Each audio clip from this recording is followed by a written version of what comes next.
He was sitting on a park bench with a coffee he had stopped tasting 20 minutes ago, watching the leaves come down in the particular unhurried way they come down in October when there is no wind, just gravity, just time doing what time does. He was not thinking about anything specific. That was the whole point of the bench. He came here on Saturday mornings when his mind needed somewhere to be that was not the apartment, not the office, not the inside of the grief he had been carrying for 2 years, and had become so accustomed to that he sometimes forgot it was grief and thought it was just him now, just the shape he had become. He was thinking about nothing. Then 4 small girls in matching green coats and matching olive beanies stopped in front of him, and the one closest looked at his arm and pointed and said the sentence that stopped the world. "Our mom has a tattoo just like yours." He looked at the little girl. He looked at the tattoo on his forearm, the one he had gotten 11 years ago, the one that was not a common design, not something from a flash sheet, but something specific and personal that he had drawn himself on a night when he was 27, and feeling something he could not put into words and had put into ink instead. He looked at the 4 little girls. He froze. Before we begin, if you believe that the world is smaller and stranger and more generous than it appears on any ordinary Saturday morning, please like this video, subscribe to Kindness Tales, and share this with someone who needs to feel something true today. His name was Owen Calloway. He was 38 years old, and he had a tattoo on his right forearm that he had designed himself at 27 out of 3 elements that mattered to him in a way he had never fully explained to anyone. A compass with a broken needle, a single stem with no flower, a small bird in mid-flight, not arriving, not leaving, simply between. He had gone to a tattoo artist named Marco, who had looked at the sketch for a long time before saying, "This is the saddest happy thing I have ever been asked to put on someone." Owen had said, yeah. Marco had said, "I'll do it right." He had. Owen had worn that tattoo for 11 years. Hundreds of people had seen it. A handful had asked about it. Nobody had ever said anything that made him feel it had been truly seen until a 7-year-old girl in a park pointed at it and said those 8 words. He was sitting very still. The 4 girls were watching him with the patient, assessing expression of children who have asked an adult a question and are waiting to see whether the adult will answer honestly or do the thing adults sometimes do, which is give a different answer than the one the question deserved. He said, "Your mom has the same one." The girl who had pointed said, "Not the same, similar same.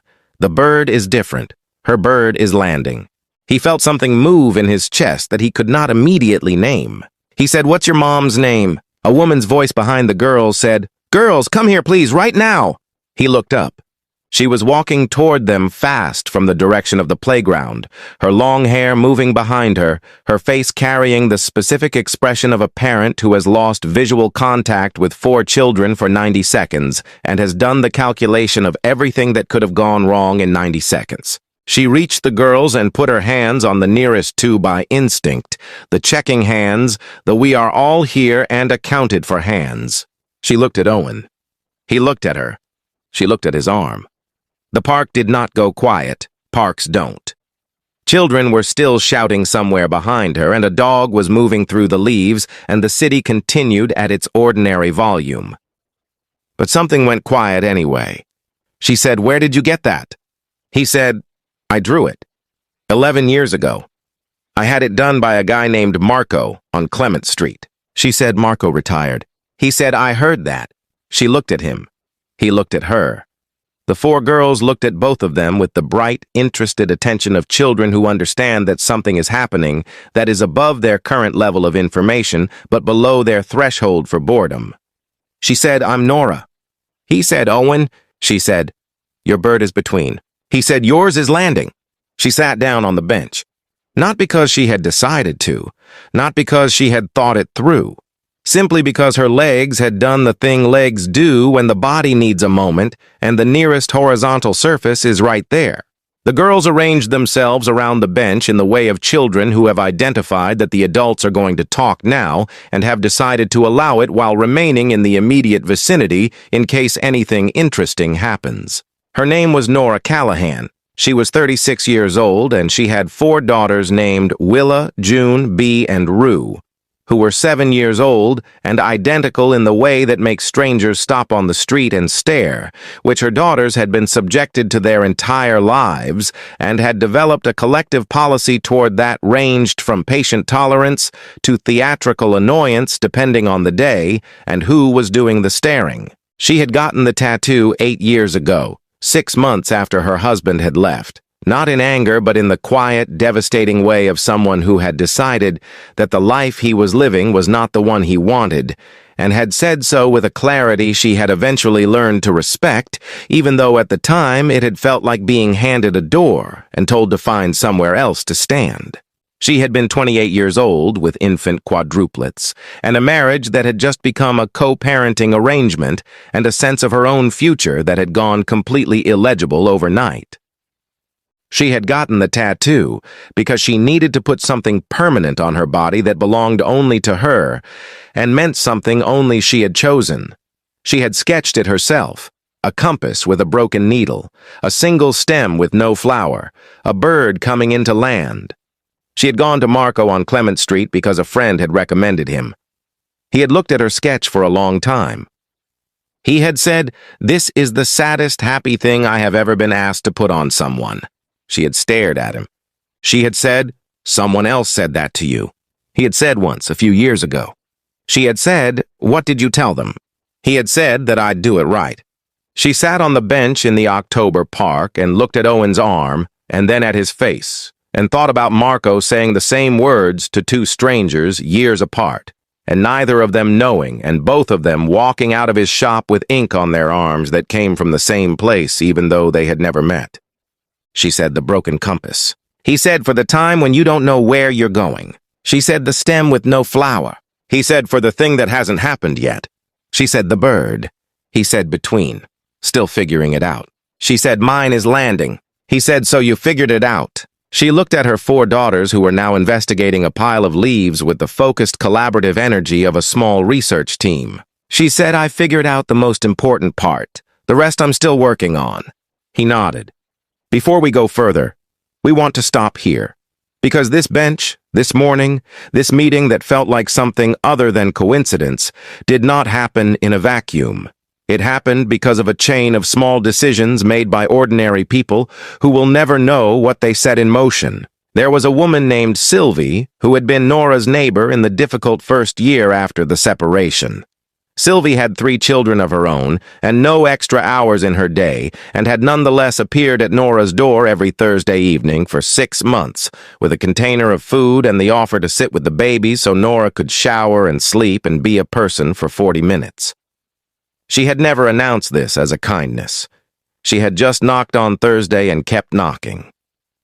Nora had gone to that park every Saturday for 4 years because a pediatrician named Dr. Huang had told her once offhandedly between appointments that children who have outdoor unstructured time on a regular basis develop a quality of ease that indoor children often have to work to find later.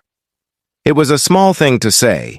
Nora had written it down and built a Saturday around it and had never missed one in 4 years. Dr. Huang did not know she had created a Saturday ritual. She had just said a thing she believed.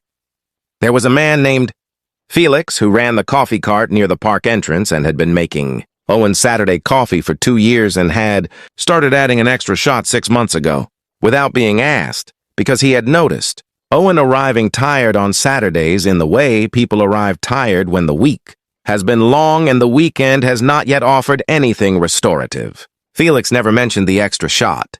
Owen had never asked why the coffee had started tasting better. Sylvie's Thursday visits put Nora back together enough to keep going.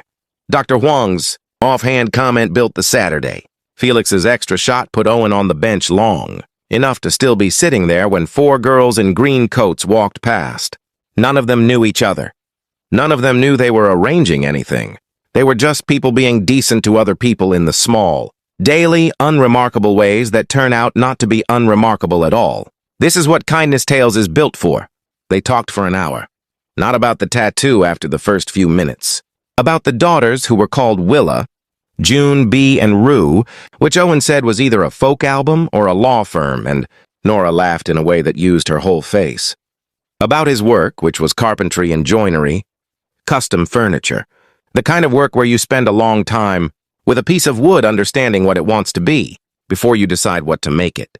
About her work, which was occupational, therapy at a pediatric clinic 3 days, a week, and raising 4 children the other 4. About what it is like to be alone in the way that is not lonely exactly, but is aware of its own particular weight. About grief, not dramatically, just the way 2 people talk about grief, when they have both carried it long enough to have stopped being afraid of the word.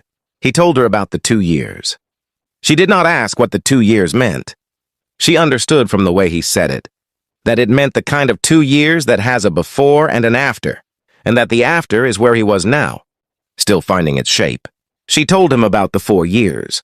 He understood from the way she said it, that it had been harder and better than it sounded, and that she had become someone she respected more on the other side of it. The girls came back periodically to report on the leaves and then returned to their investigation. Willa, who was the one who had pointed at the tattoo, came back at one point and stood beside Owen and looked at his arm again with the focused attention of someone verifying a memory. She said, "Yours is a better bird." He said, "Yours is a braver one." She considered this seriously. She said, "How do you know?" He said, "Because landing takes more courage than flying." She looked at her mother, then back at him. She said, "Mom says that too." She went back to the leaves. Nora was looking at him. He was looking at her. Neither of them said anything for a moment because there was nothing that needed to be said immediately, and they had both learned in their separate ways the value of not filling a silence that is doing useful work. Then Rue, who was the youngest by 4 minutes and operated on a separate timeline from her sisters, appeared at the bench and said she was hungry and that they had been in the park for a very long time, and could they please go to the place with the good soup? Nora said, "In a minute." Rue said, "You always say in a minute." Nora said, "Because it's always true." She looked at Owen. She said, "There's a place on the corner. They make good soup, if you don't have somewhere to be." He looked at his coffee, which was empty, which it had been for 30 minutes. He said, "I don't have anywhere to be." They walked out of the park together, the 4 girls moving ahead in the loose formation of children who know the way and feel no need to wait for the adults. The 2 of them walking at the pace of people who are in the middle of a conversation and are not in any particular hurry to reach the end of it. The leaves came down around them in the particular unhurried way of October when there is no wind. Just gravity. Just time doing what time does. And sometimes, if you are sitting on the right bench at the right moment with the right tattoo on your arm, something else. Something that 4 small girls in matching green coats and matching olive beanies set in motion simply by stopping and pointing and saying the truest thing they knew. If this story stayed with you, please like this video, leave a comment, and share it with someone who needs to believe in something unexpected and real today. Subscribe to Kindness Tales for more stories of connection, courage, and the quiet moments that change everything. Because sometimes the universe arranges things, and sometimes it uses 7-year-olds to do it. Welcome to Kindness Tales. We are so glad you are here.